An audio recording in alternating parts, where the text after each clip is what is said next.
Bien, bonjour à l'assistance et je remercie les organisateurs de m'avoir invité dans d'ailleurs un sujet qui ne m'est pas, je dirais, familier puisque je m'occupe plutôt des effets des POPs et des PTS, mais pas spécialement sur le surpoids. Et donc, je vais vous donner un certain nombre de données épidémiologiques. Alors, je m'occupe depuis très longtemps des PCB, puisque j'ai fait ma thèse sur les PCB dans les années 70. J'ai fait d'abord une thèse en nutrition sur la régulation de la protéosynthèse, et puis après, je me suis passé à la toxico. Donc, je fais à la fois le côté nutrition et toxico, qui sont très proches, en fait. Donc, ça, c'est la première chose. Et surtout, j'ai une activité depuis plus de 10 ans maintenant, 88, d'expertise, puisque j'étais au Conseil supérieur d'hygiène publique de France, donc c'est-à-dire dans les organismes qui évaluent les risques et essaient de suggérer à l'administration des mesures de gestion. Donc le Conseil d'hygiène côté alimentaire en particulier, donc avec les contaminants, j'ai présidé le groupe contaminant. Le Conseil d'hygiène est devenu maintenant AFSA, Agence française de sécurité sanitaire des aliments, depuis 1999, avec coordination européenne au niveau de l'EFSA.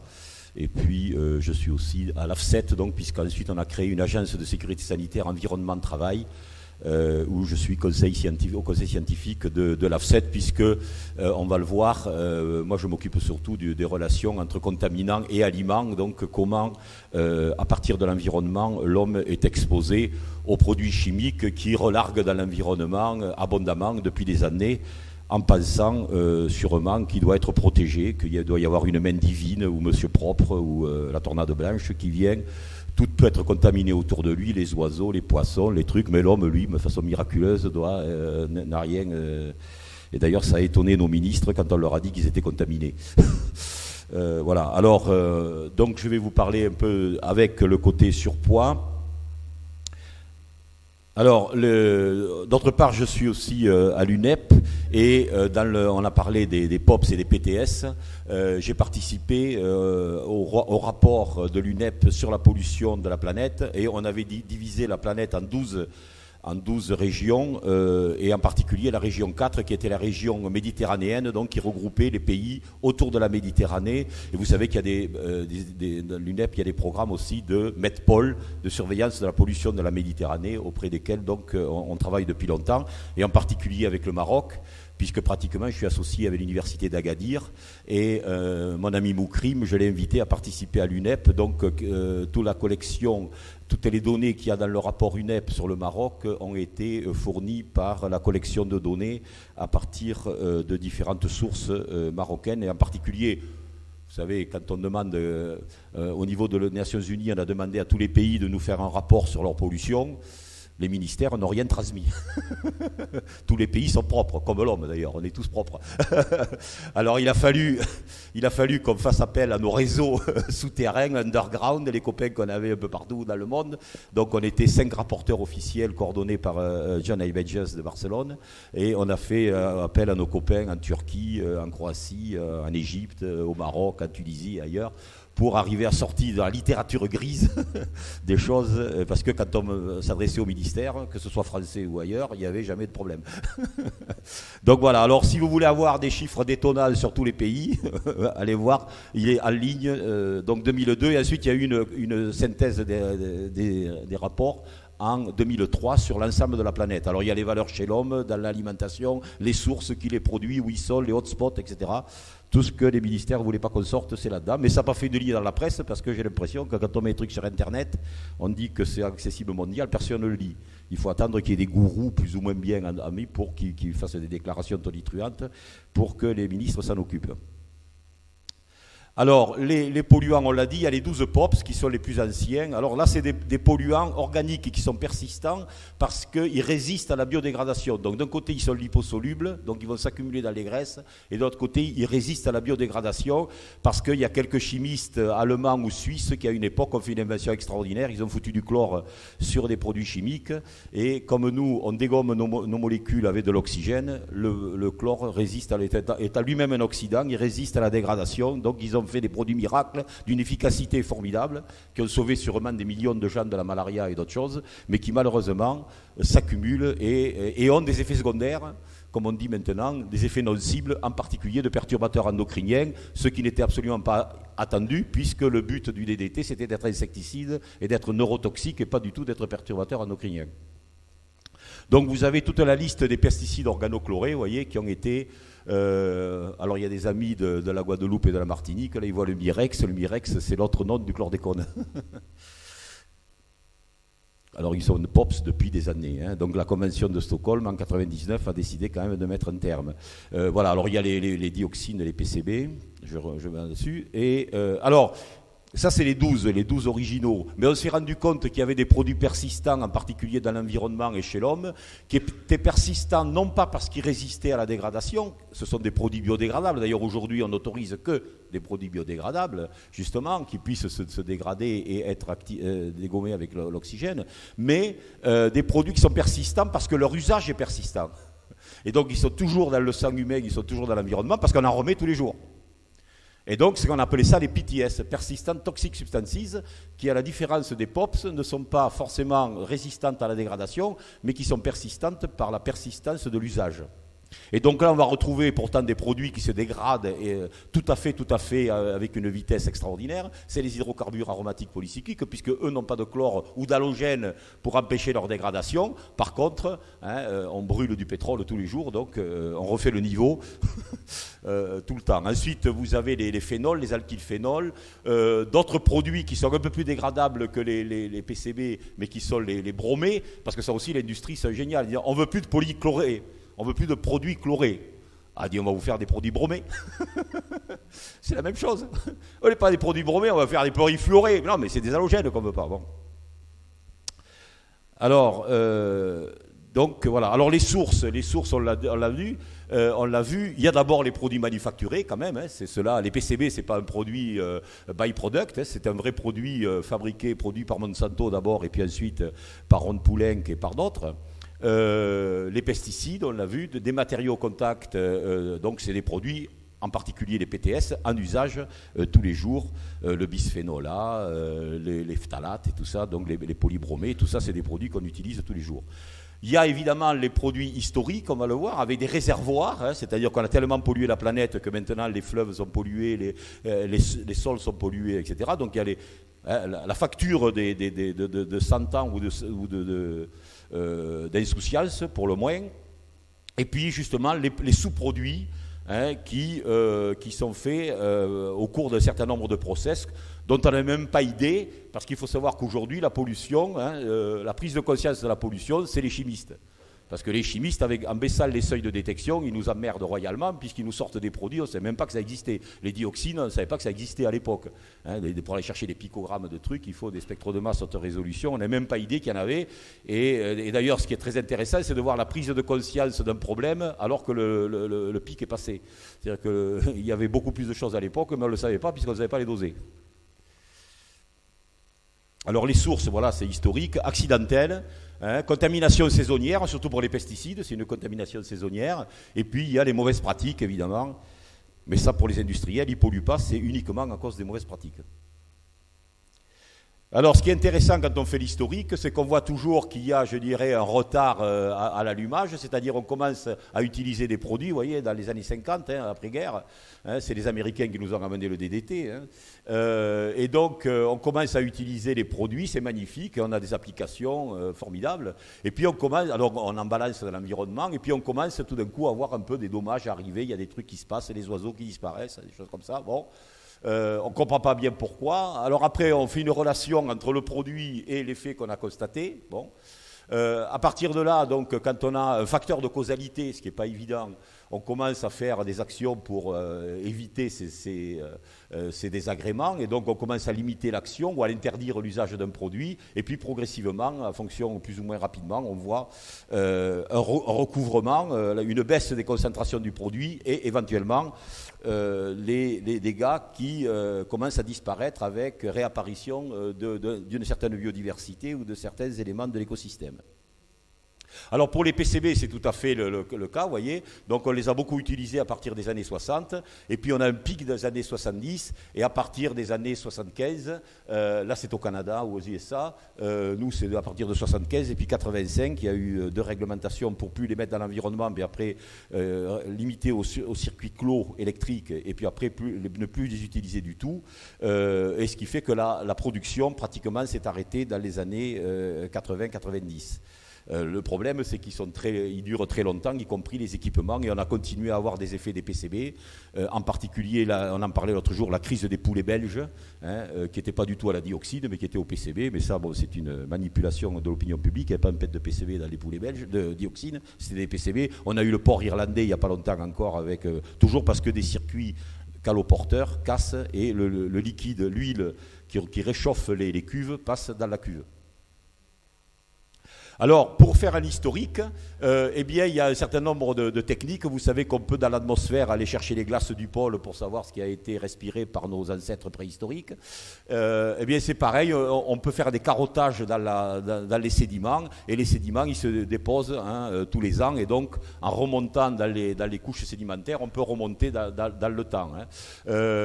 Ici, dans la mer Baltique, qui est une espèce de collection de toutes les activités industrielles de l'Europe du Nord, et Dieu sait si la Suède, la Pologne, l'Allemagne a une activité importante industrielle. Et vous voyez que quand on carotte les sédiments de la mer Baltique, on retrouve ce pic de PCB et de dioxine des années 70. Et ensuite, à l'époque, on ne savait pas les doser. Les PCB, oui, mais pas les dioxines. Et avec la diminution à partir des années 70 où on a interdit, il faut savoir aussi que les dioxines étaient des sous-produits de pesticides. L'agent défoliant, tout le monde a entendu parler de l'agent orange au Vietnam. Donc les dioxines n'étaient pas que des sous-produits d'incinération, de brûlage de bois ou de matière organique. C'était aussi des contaminants, des produits en particulier organochlorés. Par contre, ce qui est intéressant, c'est quand on fait quand on fait les carottages, on voit des produits qui augmentent, et en particulier les PBDE, vous voyez, alors que les dioxines diminuent, les PBDE augmentent dans les couches les plus récentes, évidemment, puisque ça a remplacé l'amiante. Alors, évidemment, depuis les années 70, on a pris des mesures, et quand on parlait des mesures, effectivement, quand on commence à gérer, qu'on fait de la gestion, on voit diminuer très fortement, plus ou moins fortement, les émissions.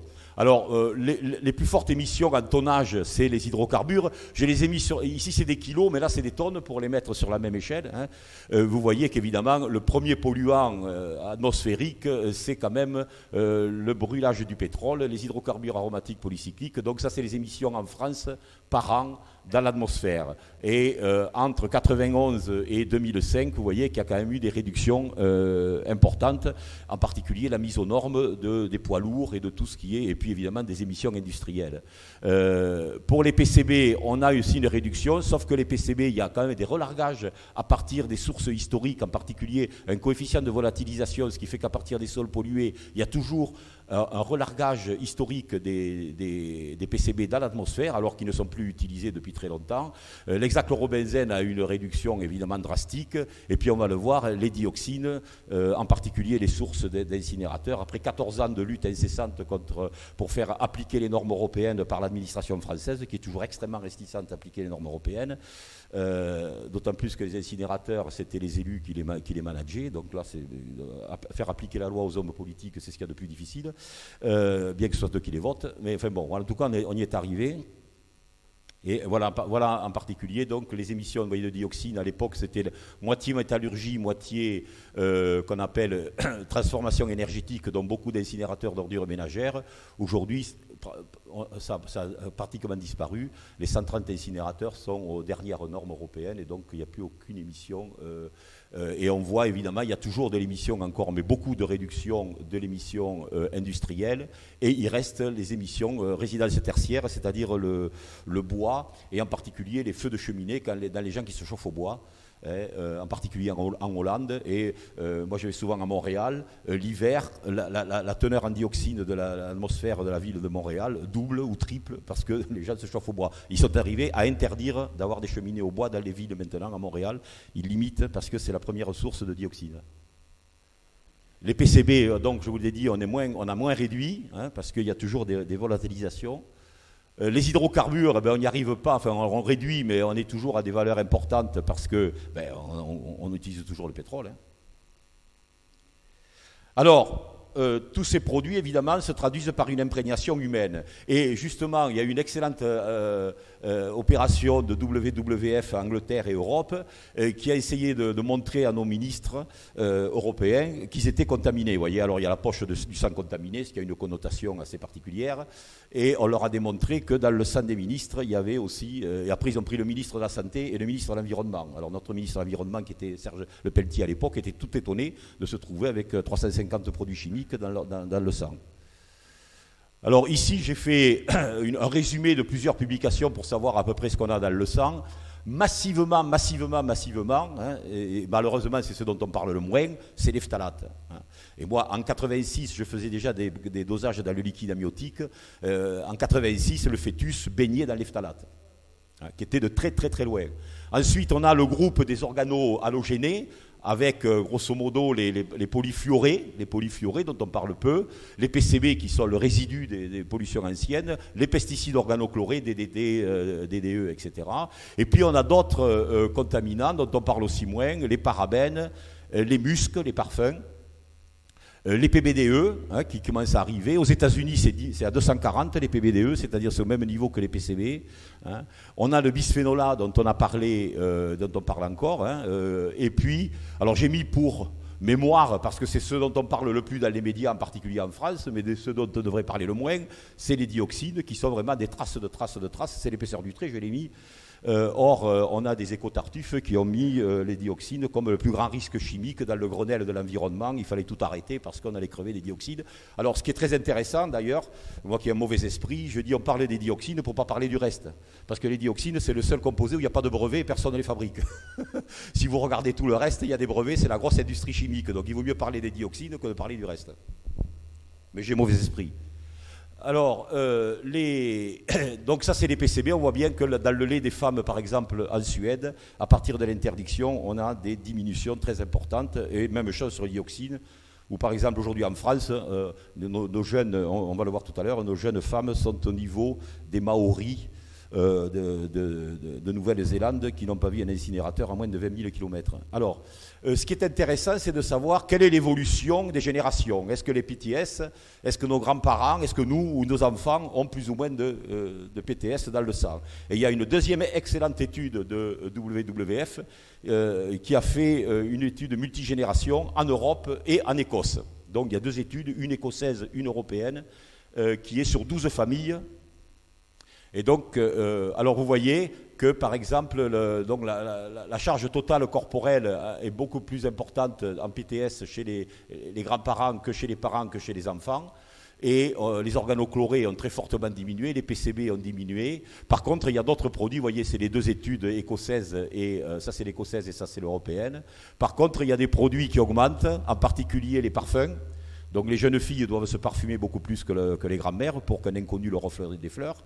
Et les phtalates qui augmentent, les PBDE qui augmentent et les PFOS. Donc ce qui est très intéressant, c'est de voir que les contaminants historiques diminuent en fonction des générations. Évidemment, la grand-mère a été plus exposée au PCB que la petite fille. Par contre, bien qu'elle soit beaucoup plus jeune, donc un temps d'accumulation beaucoup plus faible, elles ont beaucoup plus de contaminants. Ce qui fait que j'ai calculé en fonction de l'âge le taux total de contaminants PTS qu'on prenait, quelles que soient les générations. Et vous voyez qu'on est entre 13 et 19, quelle que soit la génération. C'est-à-dire qu'en fait, le taux d'exposition est le même, sauf que ce n'est plus les mêmes contaminants. Hein, les vieux contaminants sont remplacés par les nouveaux. Alors, une chose aussi qui était très importante dans le cadre de ce qu'on veut dire, c'est la transmission intergénérationnelle. Et dans les années 90, on s'est rendu compte que le lait humain, hein, comme les graisses humaines évidemment, étaient contaminés par ces produits. Rappelez-vous l'histoire du DDT en Irak, en Égypte, etc. Et surtout dans les pays cotonniers où on utilisait la culture du coton, on utilisait beaucoup le DDT. Et c'était un niveau tel qu'on a trouvé évidemment plein de composés, en particulier des pesticides organochlorés dans le lait humain, et que dans les années 90, les nutritionnistes voulaient interdire l'allaitement humain pour cause de toxicité. Et je me rappelle à Montréal, le grand congrès international de discussion, où on avait eu des discussions très importantes en groupe pour savoir ce qu'on faisait. Alors ici, c'est une étude théorique, mais on va voir qu'elle recouvre la réalité. Donc une femme née dans les années 50 va contaminée par des PCB. Ici, c'est des PCB, mais on peut faire la même chose avec le dioxine. Qui pendant, évidemment, elle est au pic des années, à 20 ans, hein, elle est en pleine dans les années 70 à 20 ans, donc on va être au maximum de la charge corporelle de la contamination dans les années 70.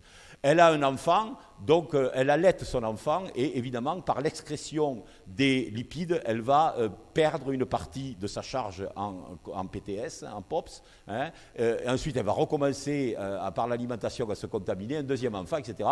On peut considérer qu'une femme qui a eu 3 enfants, qui a allaité 3 enfants, elle s'est débarrassée de la moitié de la charge corporelle en PTS. Donc c'est l'héritage, évidemment c'est l'aîné, normalement, hein, qui a le plus de l'héritage, c'est tout à fait normal, c'est la loi qui veut ça. Donc malheureusement, nous les hommes, vous voyez, on ne peut pas se débarrasser de ce truc-là, donc nous on va le garder. Et on arrive aujourd'hui vers ici où on est en plateau pour un certain nombre de composés. Et vous voyez ici que, par exemple, alors, il y a alors non seulement la contamination peut se faire par le lait, évidemment, mais le lait, il est finalement pendant une période assez courte d'allaitement. Et au moment où déjà l'enfant est relativement développé, c'est-à-dire ses fonctions sont en place, mais la période la plus critique, elle se situe avant, c'est-à-dire au moment l'exposition fétale. Et on voit ici, entre un PCB dans le sang maternel et le PCB dans le sang du cordon, il y a une totale corrélation, c'est-à-dire que la contamination du sang maternel va être le niveau d'exposition du fœtus, et pendant quel moment, c'est-à-dire pendant les moments de l'organogénèse, pendant les fenêtres les plus critiques pour le développement des différentes fonctions, ce qui fait qu'aujourd'hui le problème n'est pas les expositions de l'adulte, c'est vraiment l'exposition fétale via la mère. Et l'enfant est évidemment la cible de tous ces polluants sur des tas de fonctions, en particulier le cerveau, la reproduction et autres. Alors, d'où les études se sont consacrées au sang du cordon. Et il y a eu plusieurs études américaines, les études hollandaises, sur le sang du cordon. Et ici, voilà un échantillon de contamination avec valeur minimale, valeur maximale pour tout un tas de produits. Donc on va retrouver des phtalates, évidemment, de très loin les bleus, les organochlorés, les fluorés, etc. Vous voyez, les polybromés, les polyfluorés, encore une fois, les muscs. Et ici, j'ai changé d'échelle parce qu'autrement, on n'y voit plus rien. Donc, les nonylphénols, le triclosan, tout ça, c'est des biocides. On va retrouver un tout petit peu les hydrocarbures aromatiques polycycliques, mais comme ils sont très métabolisés, ils s'accumulent très très peu. Le mercure, vous voyez, et puis des sous-produits aussi d'incinération, et pas simplement que les dioxydes. Ici aussi, on a des dioxines bromées, PBDD, et d'où l'idée de ne jamais faire brûler les composés électroniques, hein, les télévisions et tout ça. Il faut absolument ne pas les faire brûler, sinon on remet des dioxines bromées dans l'environnement. Si on ne met pas des filtres, évidemment. Alors ça, c'est l'étude chlordécone aux Antilles qui est en cours de route. C'est très intéressant parce qu'il y a une étude sur les mers aux Antilles qui ont été contaminées récemment par le chlordécone. Et on a comparé ici, vous voyez, le métabolite du DDT, les PCB, hein, et le chlordécone. Alors ce qui est très intéressant, c'est qu'on voit qu'entre le sang, la graisse et le lait, on n'a pas du tout les mêmes rapports. Pour les contaminations très anciennes, en particulier pour les PCB, on va retrouver essentiellement dans la graisse, c'est les valeurs qu'on va retrouver les plus, c'est dans la graisse. Dans le lait, on va trouver beaucoup de DDT, hein, aussi contaminants anciens qu'on trouvait dans les graisses et dans le lait, mais le rapport, vous voyez, n'est pas le même. Par contre, dans le sang, on va trouver très peu de pollution ancienne, pratiquement pas de PCB dans le sang. Hein. D'ailleurs, bon, les Antilles, ce n'est pas une zone industrielle. Hein. Par contre, on a beaucoup utilisé le DDT et essentiellement le chlordécone, qui est une pollution beaucoup plus récente, et on voit que dans le sang, donc l'exposition fétale ne dépend pas ni de la graisse ni du lait, elle dépend de ce qu'il y a dans le sang. Donc il y a une étude qui est faite sur les impacts aujourd'hui, en particulier neurologiques, du développement du cerveau de l'enfant à cause de ces expositions. Alors, puisqu'on parle de l'obésité et puis du diabète qui lui est lié, on a essayé de faire des corrélations entre les stocks les stocks dans les différents PTS et éventuellement un certain nombre d'éléments comme ici, par exemple, le Body Mass Index. Hein, et ce n'est pas tellement évident, puisqu'en fonction du type de PTS, vous voyez le DDT, ou même des PCB, certains étant des PCB dits dioxine-like, s'accrochant à certains récepteurs, d'autres étant des non-dioxine-like, hein, en particulier le 180, ici, on a un effet négatif par rapport à une relation par rapport au BMI. Par contre, on a une relation positive pour les dioxine-like. Donc, on voit que dans le cocktail, ce qu'on appelle des PTS, on a des choses extrêmement variables. Hein, tous les composés n'ont pas exactement le même mécanisme d'action. Et même à l'intérieur des PCB, suivant le type de récepteur auquel ils s'accrochent, eh bien, on va avoir des effets, des relations positives ou négatives. Alors ici, c'est voilà, pour les gens qui ont des diabètes, vous voyez, donc ceux qui n'ont pas de diabète et ceux qui ont des diabètes, on voit que ceux qui ont du diabète sont plus chargés en particulier en PCB et en DDE que les gens qui n'ont pas de diabète. Et ici, c'est en fonction de la consommation des poissons, mais ce n'est pas le but. Alors, le diabète, évidemment, aux États-Unis, ça a explosé, vous voyez, depuis les années 90 aux années 2001. Et comme moi, je m'occupe des PCB, je fais partie de l'International Board of PCB qui organise le PCB Workshop tous les 2 ans. On a beaucoup étudié donc là, c'est la relation entre diabète et obésité, hein, que l'on connaît. Alors, ce qui est très intéressant, les PCB étaient fabriqués par Monsanto, comme je vous ai dit, dans une ville qui est maintenant célèbre, c'est Annitson. Hein, c'est là où ils fabriquaient les PCB. Et autour, c'est l'Alabama. Et quand on comparait le taux de diabète dans différentes populations, c'est-à-dire aux États-Unis en général, dans l'Alabama qui était très industriel avec les sites Monsanto, et à Annitson, c'est-à-dire là où on fabriquait le PCB, on voit que, évidemment, on a le maximum de diabète là où, en fonction des teneurs en PCB dans le sang et en fonction de l'âge des gens, donc de l'accumulation des PCB. Là, c'est pareil, toujours dans les groupes à Annitson, vous voyez que la teneur en PCB, là c'est la classe la plus... quand on a peu de PCB, on a 30% de non-diabétiques. Par contre, quand les prédiabètes, on voit déjà qu'ils sont plus forts chez ceux qui sont les plus forts en PCB dans le sang. Et puis, les diabétiques, c'est en fonction, vous voyez, pratiquement de la teneur en PCB dans le sang. Là, c'est pareil. Alors, qui a des diabètes? C'est en fait essentiellement la population de 35 à 55 ans. Et plus de 55 ans, il n'y a pratiquement plus de relation avec le niveau de PCB dans le sang. Par contre, on a cette relation tout à fait importante pour ce créneau, c'est-à-dire des gens qui ont été exposés à l'époque, au début de la fabrication, à l'état fœtal. Alors, quand on parle de diabète, on parle de paramètres sanguins, de réponse de l'insuline, de réponse au glucose. Et vous voyez que ces paramètres liés donc à l'utilisation du glucose sont altérés en fonction ici du groupe faiblement exposé, médium ou très exposé. On a évidemment un développement de ces paramètres liés à l'altération de l'utilisation du glucose et de l'insuline. Alors, quand on regarde sur toute la charge corporelle, hein, quand on parle en général dioxine, vous savez, on vous parle toujours du cancer. Or, c'est la maladie qui apparaît aux plus fortes teneurs. Et il y a des choses beaucoup plus, je dirais, précoces en termes d'effets métaboliques, même pour des charges corporelles relativement faibles. Et en particulier, c'est les effets métaboliques. Et vous voyez ici, altération de la tolérance au glucose, diabète, etc. Donc en fait, une des premières maladies liées à l'exposition des PCB et des dioxines, c'est le diabète avant d'être le cancer. Malheureusement, ce qui est extraordinaire, c'est qu'on le voit en France, pour mobiliser l'opinion publique contre telle ou telle chose, y compris les OGM ou autres, il faut dire que ça donne le cancer. Voilà. Donc pour être efficace politiquement, et donc on veut absolument, quand l'AFSA dit non, ça ne donne pas le cancer, non, on est des vendus à l'industrie, parce que pour mobiliser, alors on peut se mobiliser pour des tas de raisons, en particulier contre les OGM, des raisons économiques, agricoles ou autres, mais pas parce que ça donne le cancer aux gens. Hein. Alors, ici, on a une relation directe, ça c'est des grandes études qui ont été faites, mais peut-être tu en parleras tout à l'heure, entre le PCB, donc 77 qui est de type dioxine-like, et l'obésité, et en particulier l'athérosclérose, les adipokides, etc. Et on voit effectivement, ici on a un PCB qui est de type non dioxine-like, Et ici, on a un PCB qui est de type dioxine-like. On voit que les effets sur les adipocytes sont essentiellement, aussi bien sur le PIPAR que sur d'autres signes, c'est essentiellement donc, les dioxine-like qui ont un effet et non les non-dioxine-like.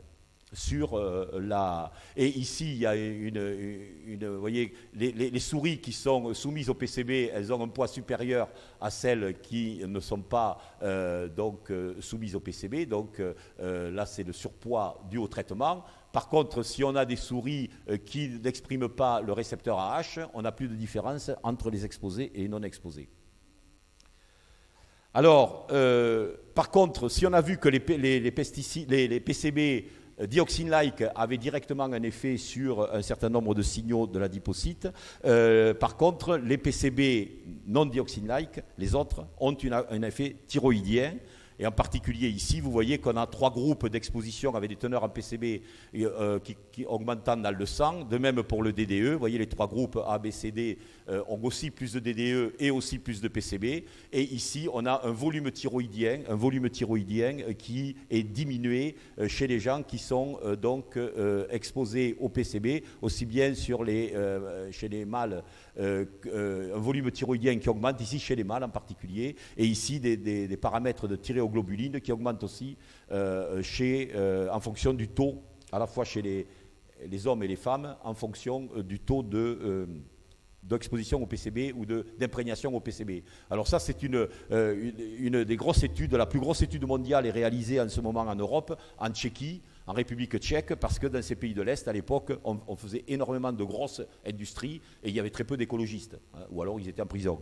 Donc c'est là où il y a les plus fortes contaminations, et aujourd'hui c'est un bonheur pour la recherche épidémiologique, parce qu'on a des milliers de personnes qui sont imprégnées, les femmes, les enfants, donc on peut faire des relations dose-effet, les teneurs du cordon, la teneur dans le sang de l'enfant, le développement de l'enfant, c'est fabuleux, et même les Américains, le NIH, viennent étudier notre cohorte tchèque depuis les États-Unis. Donc c'est les résultats totaux de cette étude seront donnés à Stockholm l'année prochaine, au prochain congrès PCB Workshop qui se tiendra à Stockholm.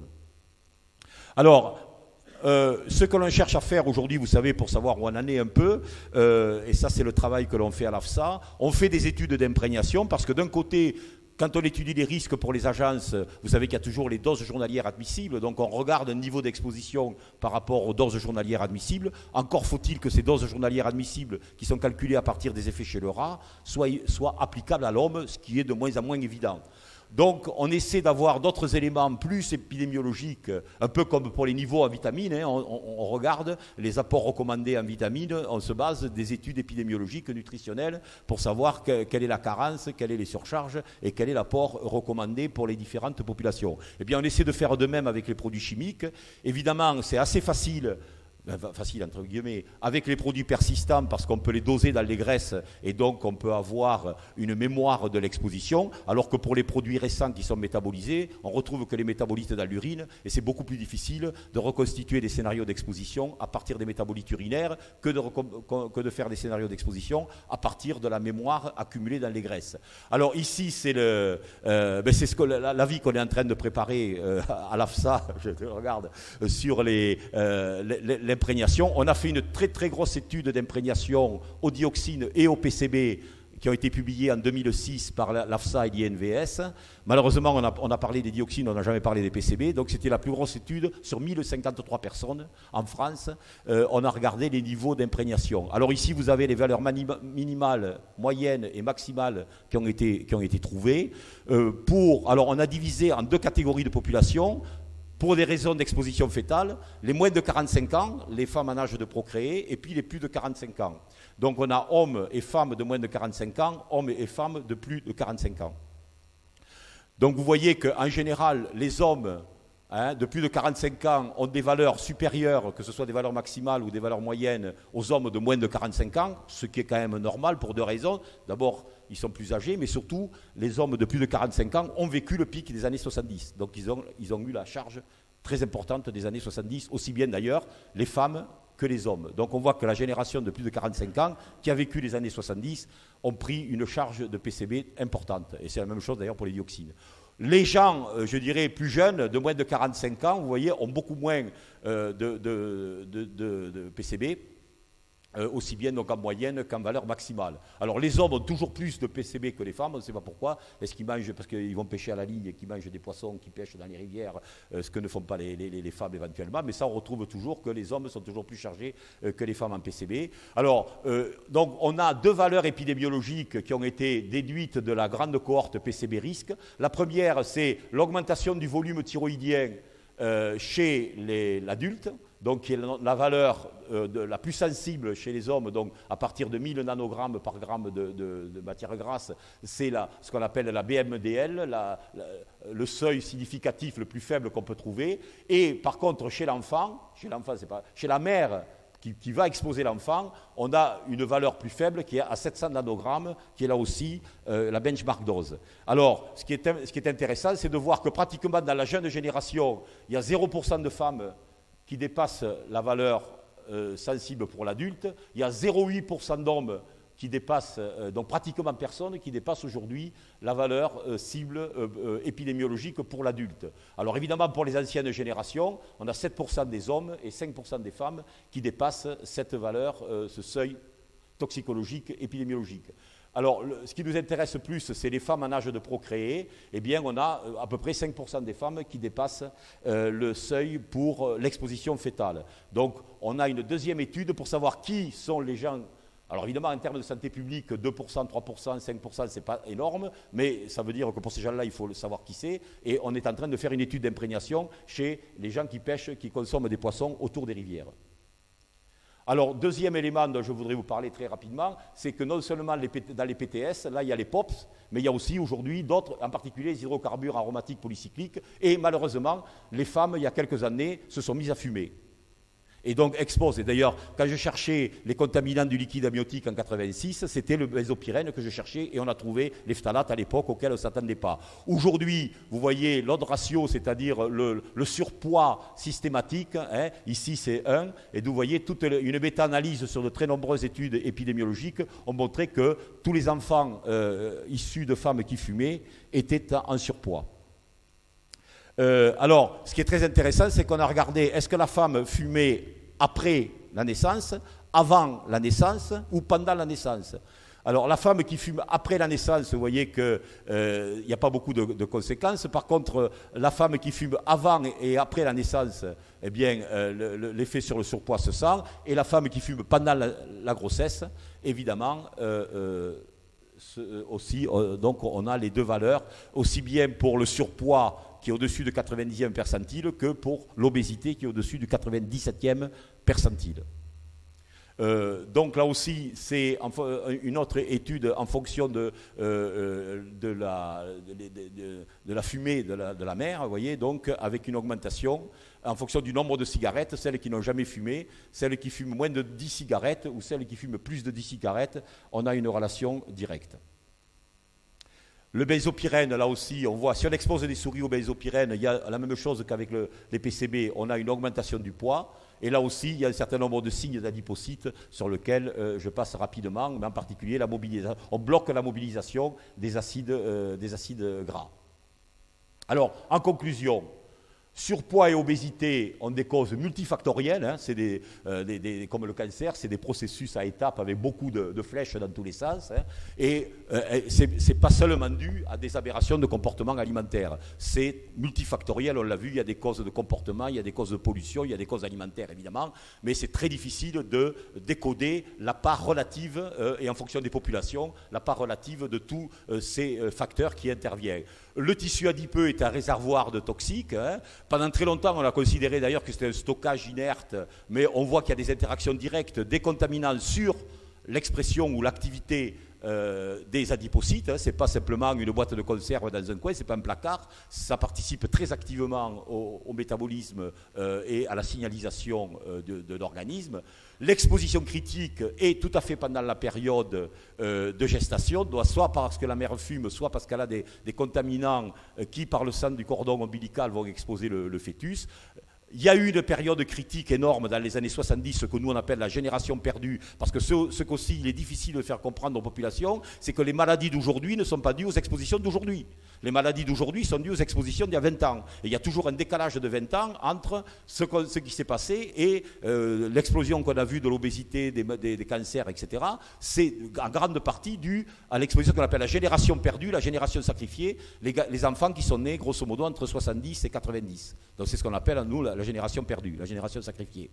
Alors qu'en 68, on savait déjà tous les dégâts que ça allait faire. Comment, pendant 30 ans, on a continué à polluer consciemment, et qu'aucun des personnes dans la société n'a bougé, on a continué à polluer, alors que tout ça, c'était prévisible en 68. Moi, je suis un vieux 68ard, on savait déjà, c'est la naissance de l'écotoxicologie, on savait déjà que tout ça allait arriver. Comment on a pu continuer à polluer pendant 30 ans sans rien faire?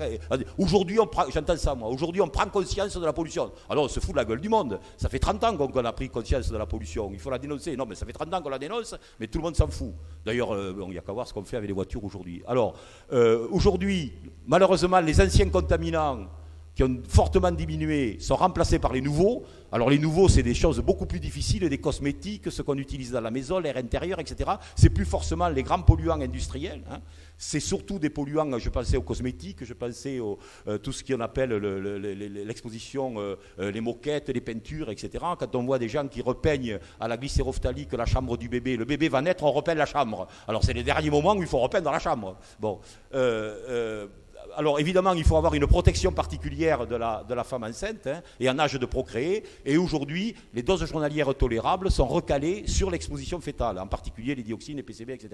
Alors qu'en est-il des effets cocktails? Parce que ça, c'est le gros truc. Heureusement, je termine là-dessus, on a aujourd'hui quelques outils de biologie moléculaire, en particulier ce qu'on fait au laboratoire, qui permet de voir les cocktails. On a des techniques à gènes reporters qui permettent de détecter tous les composés qui ont une affinité pour un certain récepteur. Là, c'est les dioxines. On fait aussi le R, les récepteurs œstrogéno-mimétiques.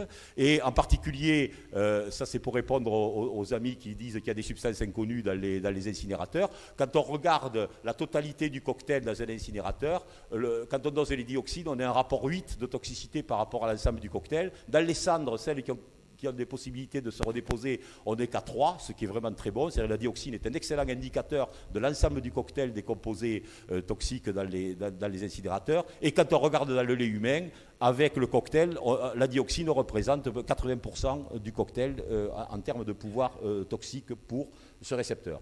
Voilà, donc on a des outils modernes, et il faut savoir que ces outils-là, moi je suis beaucoup pour les bioessais, c'est ce que j'ai développé au Maroc avec mon ami Boukrim sur les biomarqueurs, etc., des mollusques, c'est qu'il faut se battre contre le néocolonialisme d'un certain nombre d'Européens du Nord qui imposent des normes de pollution dont les pays sont incapables de vérifier parce qu'ils n'ont pas les outils de vérification. Il faut donner à tous les pays des moyens de regarder leur niveau de pollution. C'est ce que j'ai fait en 91 avec nos amis marocains d'Agadir pourquoi Agadir? Parce que c'est la limite de la moule européenne et c'est le début de la moule africaine, Perna, qui est la moule africaine. Donc on a pu transférer les techniques qu'on avait mises sur la moule méditerranéenne à la moule africaine à Agadir. Et aujourd'hui, eh bien, évidemment, il y a un contrôle par le REMER et l'INRACH de la contamination des côtes marocaines qui est calquée sur le réseau national d'observation de la pollution des côtes de l'IFREMER. Voilà, je vous remercie.